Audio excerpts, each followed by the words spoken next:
Set up low-pressure die casting parameters. Define the coordinates where sensors are to be placed.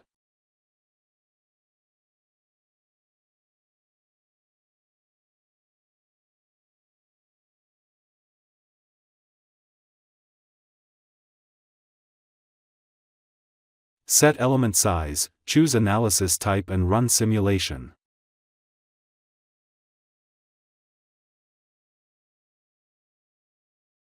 The sensor location's reading appears following analysis. Once the molten metal reaches the sensor's location, it displays an instantaneous value that fluctuates over time.